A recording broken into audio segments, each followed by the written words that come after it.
Right, welcome to Cardiff, everyone. We're here at the depot for the Red Dragon 2024 Champion of Champions, and we've got Huw Ware.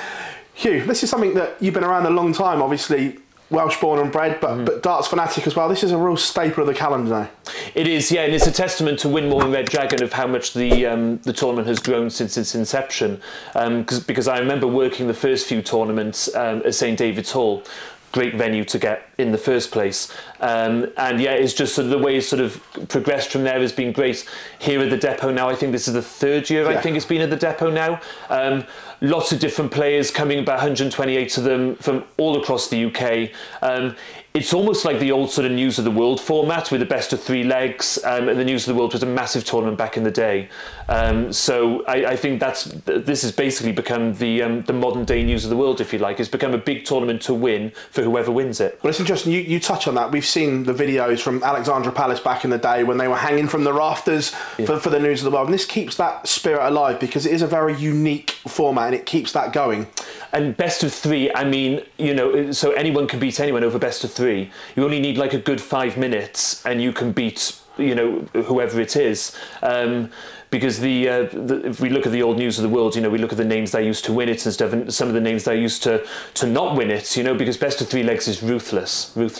Look, you officiate the very best in the world, but even they'd struggle to come here and win this. Exactly, yeah, because there's so many players out there who can like sort of throw well for 5 minutes, and that's all you need for best of 3 legs. You can go out, right, shake your hand, 11 and 12 darts, thank you very much, you know, and that's it. And it brings the darting community to Wales as well, which is always a good thing because Wales is starved of darts. You obviously have the Premier League night, which is an incredible night, but other than that, it's only exhibitions. So this brings the darting community together in the Welsh capital.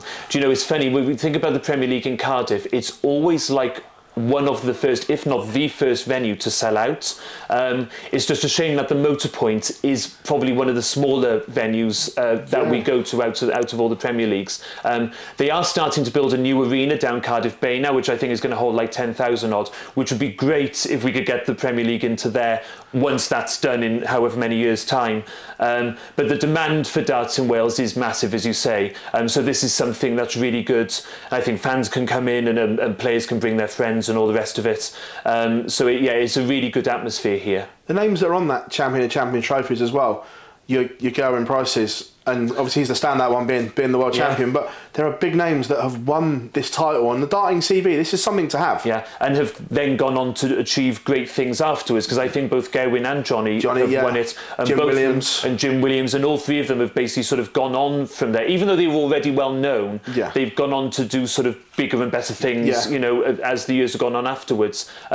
So yeah, it's always something to sort of keep an eye on. I mean, my friend Kurt Parry's the reigning champion. I've known Kurt since we were like 13, 14 years old. So that was amazing when he won that last year. So hopefully, you know, I'm hoping that he can go on to, you know, do bigger and better things after this as well. Are you tempted to try and qualify yourself? No. We talk about players having like a good 5 minutes. That I'm not one of them. I'm not 11 and 12 darts. If I can go out in 30 and 31 darts, or if I could just check out at all, then I'll be happy. That's why I ref. So look, that transition to being a top referee now, and obviously you're among the elite, that must be a nice feeling that you're, say, in the top X percentage of your occupation. Oh, big time. I'm very lucky, Phil. Yeah, I'm really, really lucky. That's how I feel. I mean, and there's so many good refs out there. You know, I mean, sort of my attitude is that, you know, there's always somebody else around the corner who can do it better, you know. So I don't take it for granted. I take my work seriously, and yeah, no, it's going really well, Phil. It's going really well. I'm very busy. It's been a heck of a year.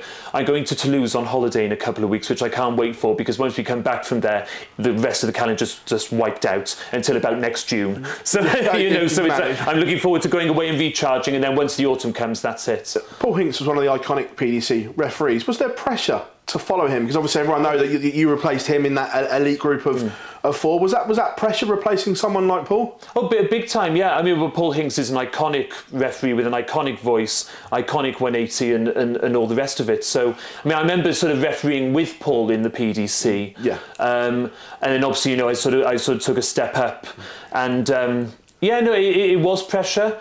And I felt like I've had to really sort of develop my voice over the years. Because even if I watch videos of myself from 2 years ago, I feel like my voice different now than what it was a couple of years ago, and I've really sort of worked on that.